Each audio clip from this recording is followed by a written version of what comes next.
हरे कृष्ण राधे राधे दोस्तों। तो आज की वीडियो में हम लोग सुनेंगे बृहस्पतिवार की व्रत कथा। तो आइए कथा को प्रारंभ करते हैं। देव गुरु बृहस्पति को बुद्धि और शिक्षा का कारक माना जाता है। गुरुवार को बृहस्पति देव की पूजा करने से धन विद्या मान सम्मान प्रतिष्ठा और कई अन्य मनोवांछित फल की प्राप्ति होती है। धार्मिक ग्रंथों के अनुसार गुरुवार को भगवान बृहस्पति की पूजा का विधान है। गुरुवार के दिन व्रत और कथा सुनने से घर परिवार में सुख समृद्धि बनी रहती है। तो आइए जानते हैं गुरुवार व्रत कथा के बारे में। कथा के अनुसार प्राचीन काल की बात है। किसी राज्य में एक बड़ा प्रतापी और दानी राजा राज्य करता था। वह हर गुरुवार को व्रत रखकर दीन दुखियों की मदद करके पुण्य प्राप्त करता था। परंतु ये बात उसकी रानी को अच्छी नहीं लगती थी। वह ना तो व्रत करती थी और ना ही दान पुण्य में विश्वास रखती थी। इतना ही नहीं, वह राजा को भी ऐसा करने से मना करती थी। एक समय की बात है, राजा शिकार खेलने के लिए जंगल में गए हुए थे। घर पर रानी और दासी थी। उसी समय गुरु बृहस्पति देव साधु का रूप धारण कर राजा के दरवाजे पर भिक्षा मांगने आए। साधु ने जब रानी से भिक्षा मांगी तो वह कहने लगी, हे साधु महाराज, मैं इस दान और पुण्य से तंग आ गई हूँ। आप कोई ऐसा उपाय बताएं जिससे कि मेरा सारा धन नष्ट हो जाए और मैं आराम से रह सकूं। इतना सुनकर बृहस्पति देव ने कहा, हे देवी, तुम बड़ी विचित्र हो। संतान और धन से कोई दुखी होता है क्या? अगर अधिक धन है तो इसे शुभ कार्यों में लगाओ। कुंवारी कन्याओं का विवाह कराओ। विद्यालय और बाग बगीचे का निर्माण कराओ। इससे तुम्हारे दोनों लोग सुधर जाएंगे। परंतु साधु की इन बातों से रानी को खुशी नहीं हुई। उसने कहा कि मुझे ऐसे धन की आवश्यकता नहीं है जिसे मैं दान करती फिरूं और जिसे संभालने में मेरा सारा समय नष्ट हो जाए। तब साधु ने कहा, अगर तुम्हारी ऐसी इच्छा है तो मैं तुम्हें जैसा बताता हूँ तुम वैसा ही करना। गुरुवार के दिन तुम घर को लीपना, अपने बालों को पीली मिट्टी से धोना, राजा से हजामत बनाने को कहना, भोजन में मांस मदिरा का प्रयोग करना, कपड़े धोबी के यहाँ धुलने देना। इस प्रकार 7 बृहस्पतिवार करने से तुम्हारा समस्त धन नष्ट हो जाएगा। इतना कहकर साधु के रूप में बृहस्पति देव अंतर ध्यान हो गए। साधु के कहे अनुसार कही बातों को पूरा करते हुए रानी को केवल 3 बृहस्पतिवार ही बीते थे कि उसकी सारी समस्त धन संपत्ति नष्ट हो गई। भोजन के लिए राजा का परिवार तरसने लगा। तब एक दिन राजा ने रानी से कहा कि हे रानी, तुम यहीं रहो, मैं दूसरे देश को जाता हूँ, क्योंकि यहाँ पर सभी लोग मुझे जानते हैं। इसीलिए मैं छोटा कोई कार्य नहीं कर सकता। ऐसा कहकर राजा दूसरे देश में चला गया। वह जंगल से लकड़ी काट कर लाता और शहर में बेचता। इस तरह वह अपना जीवन व्यतीत करने लगा। इधर राजा के परदेश जाते ही रानी और दासी दुखी रहने लगे। एक बार जब रानी और दासी को 7 दिन तक बिना भोजन के रहना पड़ा तो रानी ने अपनी दासी से कहा, हे दासी, पास ही के नगर में मेरी बहन रहती है। वह बड़ी धनवान है। तू उसके पास जाकर और कुछ ले आ ताकि थोड़ी बहुत गुजर बसर हो जाए। दासी रानी की बहन के पास गई। उस दिन गुरुवार था और रानी की बहन उस समय बृहस्पतिवार की व्रत कथा सुन रही थी। दासी ने रानी की बहन को अपनी रानी का संदेश दिया, लेकिन रानी की बड़ी बहन ने कोई उत्तर नहीं दिया। जब दासी को रानी की बहन से कोई उत्तर नहीं मिला तो वह बहुत दुखी हुई और उसे क्रोध भी आया। दासी ने वापस आकर रानी को सारी बात बता दी। ये सुनकर रानी ने अपने भाग्य को कोसा। उधर रानी की बहन ने सोचा कि मेरी बहन की दासी आई थी, परंतु मैं उससे नहीं बोली, इससे वह बहुत दुखी हुई होगी। कथा सुनकर और पूजा समाप्त करके वह अपनी बहन के घर आई और कहने लगी, हे बहन, मैं बृहस्पतिवार का व्रत कर रही थी। तुम्हारी दासी मेरे घर आई थी, परंतु जब तक कथा होती है तब तक न तो उठते हैं और ना ही बोलते हैं। इसीलिए इसीलिए मैं नहीं बोली। बताओ, दासी क्यों आई थी? रानी बोली, बहन, तुमसे क्या छिपाऊं? हमारे घर में खाने तक को अनाज नहीं है। ऐसा कहते कहते रानी की आंखें भर आईं। उसने दासी समेत पिछले 7 दिनों से भूखे रहने की पूरी बात अपनी बहन को बता दी। रानी की बहन बोली, देखो बहन, भगवान बृहस्पति देव सबकी मनोकामनाओं को पूर्ण करते हैं।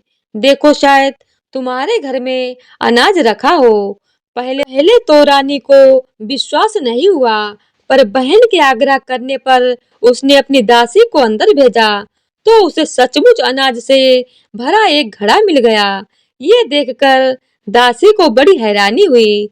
दासी रानी से कहने लगी, हे रानी, जब हमको भोजन नहीं मिलता तो हम व्रत ही तो करते हैं, इसीलिए क्यों न इनसे व्रत और कथा की विधि पूछ पूछ ली जाए, ताकि हम भी व्रत कर सकें। तब रानी ने अपनी बहन से बृहस्पतिवार व्रत के बारे में पूछा। उसकी बहन ने बताया, बृहस्पतिवार के व्रत में चने की दाल और मुनक्का केले की जड़ में अर्पित करें तथा दीपक जलाएं, व्रत कथा सुने और पीला भोजन ही करें। इससे बृहस्पति देव और भगवान विष्णु प्रसन्न होते हैं। व्रत और पूजा की विधि बताकर रानी की बहन अपने घर को लौट गई। 7 दिन के बाद जब गुरुवार आया तो रानी और दासी ने व्रत रखा। वह गुड़साल में जाकर चना और गुड़ लेकर आई। फिर उसने केले की जड़ तथा विष्णु भगवान की पूजा की। अब पीला भोजन की चिंता को लेकर दोनों बहुत ही दुखी हुई। चूंकि उन्होंने व्रत रखा था, इसीलिए बृहस्पति देव उनसे प्रसन्न थे। वह एक साधारण व्यक्ति का रूप धारण कर थाली में पीला भोजन दासी को दे गए। भोजन पाकर दासी बहुत प्रसन्न हुई और फिर रानी के साथ मिलकर दोनों ने भोजन ग्रहण किया। उसके बाद वह सभी गुरुवार को व्रत और पूजा करने लगी। बृहस्पति देव की कृपा से उनके पास फिर से धन संपत्ति आ गई, परंतु रानी फिर से पहले की तरह आलस्य करने लगी। तब दासी बोली, देखो रानी, तुम पहले भी इस प्रकार आलस्य करती थी। तुम्हें धन रखने में कष्ट होता था, इस कारण सभी धन नष्ट हो गया, और अब जब देव बृहस्पति की कृपा से धन मिला है तो तुम्हें फिर से आलस्य होने लगा है। रानी को समझाते हुए दासी कहती है कि बड़ी मुसीबतों के बाद हमने ये धन पाया है, इसीलिए हमें दान पुण्य करना चाहिए, भूखों को भोजन कराना चाहिए और धन को शुभ कार्यों में खर्च करना चाहिए। इससे तुम्हारे कुल का यश बढ़ेगा, स्वर्ग की प्राप्ति होगी और पितृ प्रसन्न होंगे। दासी की बात मानकर रानी शुभ कर्म करने लगी। उसका यश फैलने लगा। एक दिन रानी और दासी आपस में विचार करने लगे कि ना जाने राजा किस दशा में होंगे। उनकी कोई खोज खबर भी नहीं है। उन्होंने श्रद्धा पूर्वक गुरु बृहस्पति भगवान से प्रार्थना की कि राजा जहाँ कहीं भी हो शीघ्र वापस आ जाएं। उधर राजा परदेश में बहुत दुखी रहने लगे। वह प्रतिदिन जंगल से लकड़ी बीन कर लाता और उसे शहर में बेचकर अपने दुखी जीवन को बड़ी कठिनता से व्यतीत करता था। एक दिन दुखी होकर अपनी पुरानी बातों को याद करके वह रोने लगा और उदास हो गया। उसी समय राजा के पास बृहस्पति देव साधु के वेश में आकर बोले, हे लकड़हारे, तुम इस सुनसान जंगल में किस चिंता में बैठे हो, मुझे बताओ। यह सुनकर राजा के नेत्रों में जल भर आया। साधु की वंदना करते हुए राजा ने अपनी संपूर्ण कहानी साधु महात्मा को सुना दी। महात्मा तो बड़े दयालु होते हैं। वे राजा से बोले, हे राजा, तुम्हारी पत्नी ने बृहस्पति देव के प्रति अपराध किया था, जिसके कारण तुम्हारी यह दशा हुई है। अब तुम चिंता मत करो, भगवान तुम्हें पहले से अधिक धन देंगे। देखो, तुम्हारी पत्नी ने बृहस्पतिवार का व्रत प्रारंभ कर दिया है।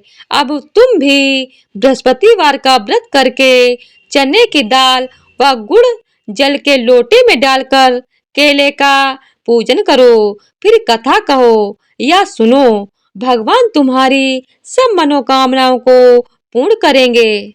साधु की बात सुनकर राजा बोला, हे प्रभु, लकड़ी बेचकर तो इतना पैसा भी नहीं बचता जिससे भोजन के उपरांत कुछ बचा सकूं। मैंने रात्रि में अपनी रानी को व्याकुल देखा है।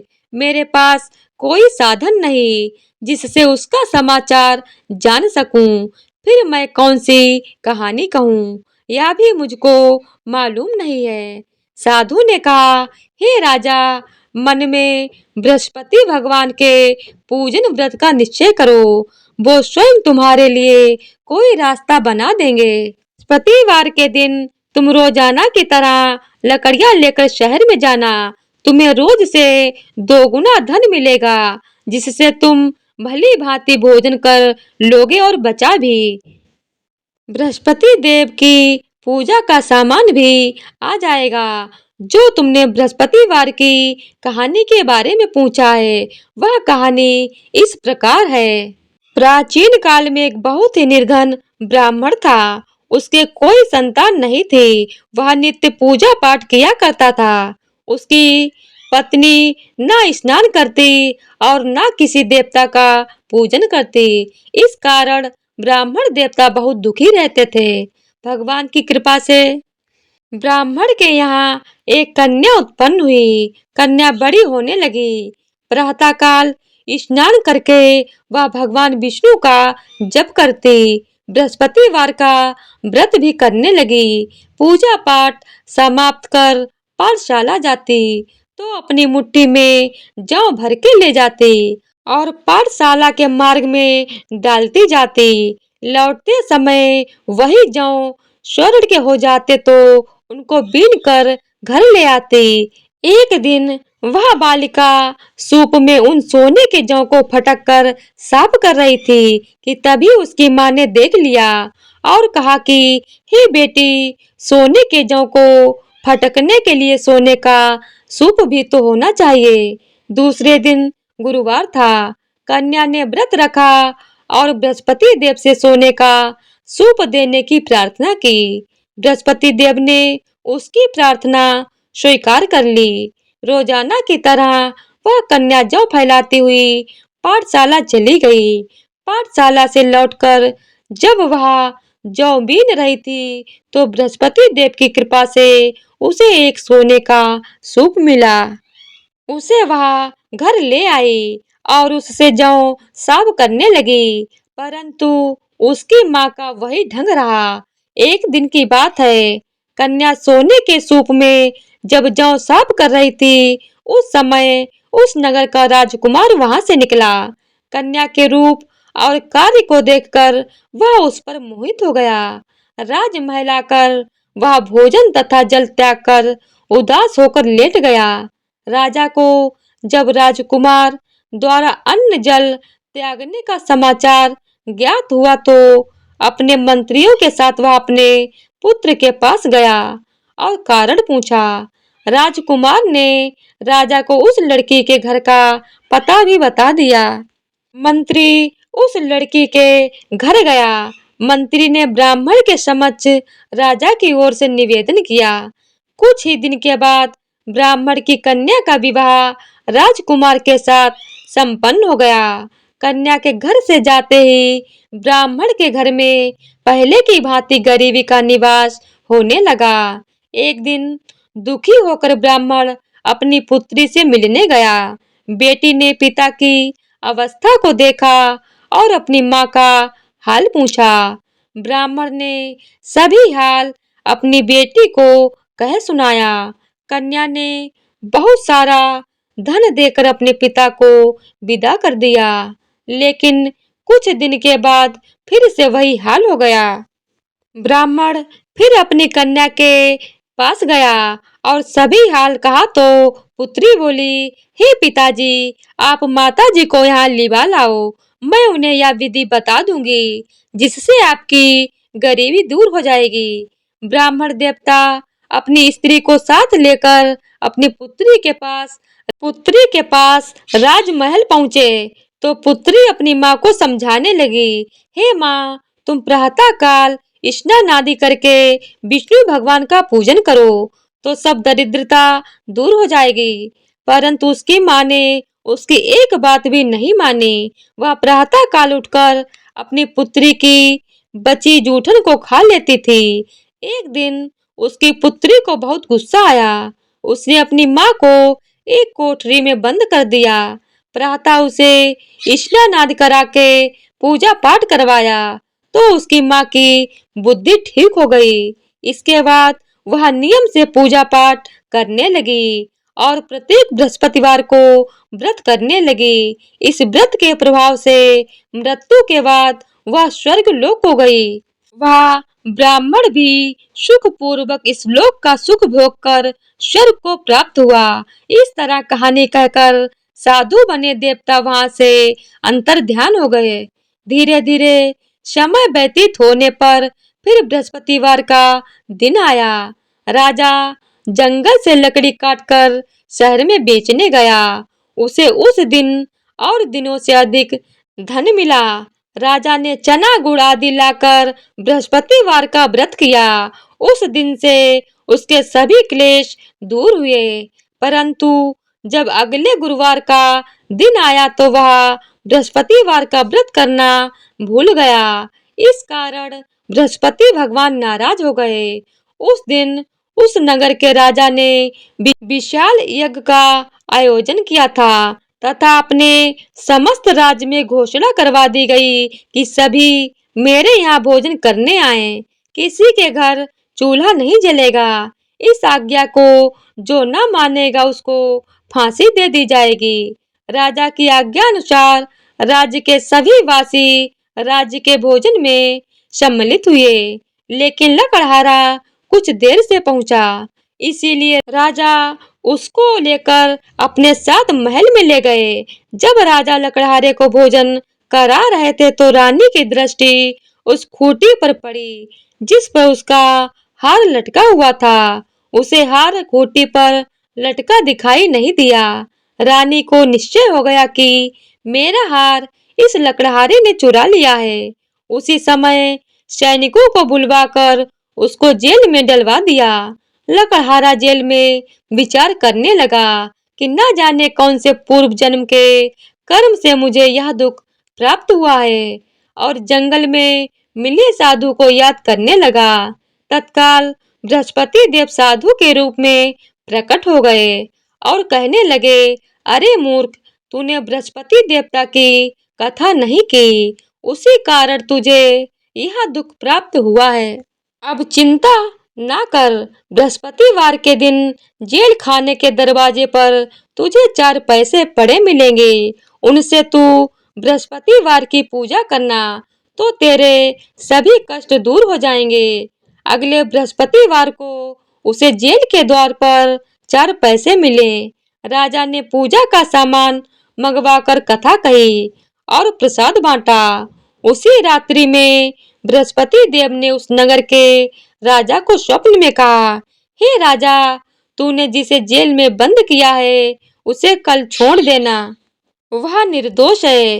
राजा प्रातः काल उठा और खूंटी पर हाथ टंगा देखकर लकड़हारे को बुलाकर क्षमा मांगी तथा राजा के योग्य सुंदर वस्त्र आभूषण भेंट कर उसे विदा किया। गुरुदेव की आज्ञा अनुसार राजा अपने नगर को वापस लौट आया। राजा जब नगर के निकट पहुंचा तो उसे बड़ा ही आश्चर्य हुआ। नगर में पहले से अधिक बाग, तालाब और कुएं तथा बहुत सी धर्मशालाएं, मंदिर आदि बने हुए थे। राजा ने पूछा कि यह किसका बाग और धर्मशाला है। तब नगर के सब लोग कहने लगे कि यह सब रानी और दासी द्वारा बनवाए गए हैं। राजा को आश्चर्य हुआ और गुस्सा भी आया कि उसकी अनुपस्थिति में रानी के पास धन कहाँ से आया होगा। जब रानी ने यह खबर सुनी कि राजा वापस आ रहे हैं तो उसने अपने दासी से कहा, हे दासी, देख राजा हमको कितनी बुरी हालत में छोड़ कर गए थे। वह हमारी ऐसी हालत देखकर लौट ना जाएं। इसीलिए तू दरवाजे पर खड़ी हो जा। रानी की आज्ञा अनुसार दासी दरवाजे पर खड़ी हो गई और जब राजा आए तो उन्हें अपने साथ महल में लिवा लाई। तब राजा ने क्रोध करके अपनी तलवार निकाली और पूछने लगे, बताओ यह धन तुम्हें कहाँ से प्राप्त हुआ है। तब रानी ने सारी कथा कह सुनाई। राजा ने निश्चय किया कि मैं रोजाना दिन में 3 बार कहानी कहा करूंगा और रोज व्रत किया करूंगा। अब हर समय राजा के दुपट्टे में चने की दाल बंधी रहती तथा दिन में 3 बार कथा कहता। एक रोज राजा ने विचार किया कि चलो अपनी बहन के यहाँ हो आऊं। इस तरह का निश्चय कर राजा घोड़े पर सवार हो अपनी बहन के यहाँ चल दिया। मार्ग में उसने देखा कि कुछ आदमी एक मुर्दे को लिए जा रहे हैं। उन्हें रोककर राजा कहने लगा, अरे भाइयों, मेरी बृहस्पतिवार की कथा सुन लो। वे बोले, लो, हमारा तो आदमी मर गया है, इसको अपनी कथा की पड़ी है। परंतु कुछ आदमी बोले, अच्छा कहो, हम तुम्हारी कथा सुनेंगे। राजा ने दाल निकाली और कथा कहना शुरू कर दिया। जब कथा आधी हुई तो मुर्दा हिलने लगा और जब कथा समाप्त हुई तो राम राम करके वह मुर्दा खड़ा हो गया। राजा आगे बढ़ा। उसे चलते चलते शाम हो गई। आगे मार्ग में उसे किसान खेत में हल चलाता मिला। राजा ने उससे कहा, मेरी कथा सुन लो, लेकिन वह नहीं माना। राजा आगे चल पड़ा।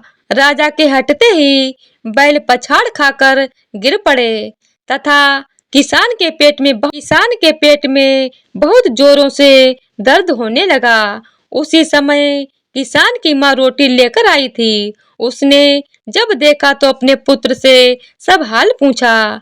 बेटे ने सब हाल अपनी माँ को बताया। बुढ़िया दौड़ी दौड़ी उस घुड़सवार के पास पहुंची और उससे बोली, मैं तेरी कथा सुनूंगी, तू अपनी कथा मेरे खेत पर ही चलकर कहना। राजा ने लौटकर बुढ़िया के खेत पर जाकर कथा कही, जिसके सुनते ही बैल खड़े हो गए तथा किसान के पेट का दर्द भी बंद हो गया। राजा अपनी बहन के घर पहुंच गया। बहन ने भाई की खूब मेहमानी की। दूसरे रोज प्रातः काल राजा जागा तो वह देखने लगा कि सब लोग भोजन कर रहे हैं। राजा ने अपनी बहन से जब पूछा, ऐसा कोई मनुष्य है जिसने भोजन नहीं किया हो, जो मेरी बृहस्पतिवार की कथा सुन ले। बहन बोली, हे भैया, यह देश ऐसा ही है। यहाँ लोग पहले भोजन करते हैं, बाद में कोई अन्य काम करते हैं। फिर वह एक कुम्हार के घर गई जिसका लड़का बीमार था। उसे मालूम हुआ कि उसके यहाँ 3 दिन से किसी ने भोजन नहीं किया है। रानी ने अपने भाई की कथा सुनने के लिए कुम्हार से कहा। वह कुम्हार तैयार हो गया। राजा ने जाकर बृहस्पतिवार की कथा कही, जिसको सुनकर उसका लड़का ठीक हो गया। अब तो राजा की प्रशंसा होने लगी। एक दिन राजा ने अपनी बहन से कहा, हे बहन, मैं अब अपने घर जाऊंगा, तुम भी तैयार हो जाओ। राजा की बहन ने अपनी सास से अपने भाई के साथ जाने की आज्ञा मांगी। सास बोली, हाँ चली जा, मगर अपने लड़कों को मत ले जाना, क्योंकि तेरे भाई के कोई संतान नहीं है। बहन ने अपने भाई से कहा, हे भैया, मैं तो चलूंगी, मगर कोई बालक नहीं जाएगा। अपनी बहन को भी छोड़कर दुखी मन से राजा अपने नगर को लौट आया। राजा ने अपनी रानी से सारी कथा बताई और बिना भोजन किए वह शैया पर लेट गया। रानी बोली, हे प्रभु, बृहस्पति देव ने हमें इतना सब कुछ दिया है, वे हमें संतान अवश्य देंगे। उसी रात बृहस्पति देव ने राजा को स्वप्न में कहा, हे राजा, उठ, सभी सोच त्याग दे, तेरी रानी गर्भवती है। राजा को यह जानकर बड़ी खुशी हुई। 9वें महीने रानी के गर्भ से एक सुंदर पुत्र पैदा हुआ। तब राजा बोला, हे रानी, स्त्री बिना भोजन के रह सकती है, परंतु बिना कहे नहीं रह सकती। जब मेरी बहन आए तो तुम उससे कुछ मत कहना। रानी ने हाँ कर दी। जब राजा की बहन ने यह शुभ समाचार सुना तो वह बहुत खुश हुई तथा बधाई लेकर अपने भाई के यहाँ आई। रानी ने तब उसे आने का उल्हाना दिया। जब भाई अपने साथ ला रहे थे तब टाल गई, उनके साथ ना आई और आज अपने आप ही भागी भागी बिना बुलाए आ गई। तो राजा की बहन बोली, भाई, मैं इस प्रकार ना कहती तो तुम्हारे घर औलाद कैसे होती। बृहस्पति देव सभी कामनाएं पूर्ण करते हैं।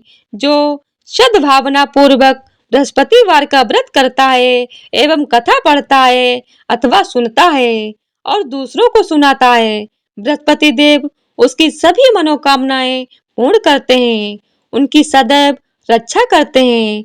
जो संसार में सद्भावना से गुरुदेव का पूजन एवं व्रत व्रत सच्चे मन से करते हैं, उनकी सभी मनोकामनाएं वैसे ही पूर्ण होती हैं। जैसी सच्ची भावना से रानी और राजा ने बृहस्पति देव की कथा का गुणगान किया तो उनकी सभी सभी इच्छाएं बृहस्पति देव जी ने पूर्ण की। अनजाने में भी बृहस्पति देव की उपेक्षा ना करें, ऐसा करने से सुख शांति नष्ट हो जाती है। इसीलिए सबको कथा सुनने के बाद प्रसाद लेकर जाना चाहिए। हृदय से उनका मनन करते हुए जयकारा बोलना चाहिए। तो बोलिए बृहस्पति देव की जय हो।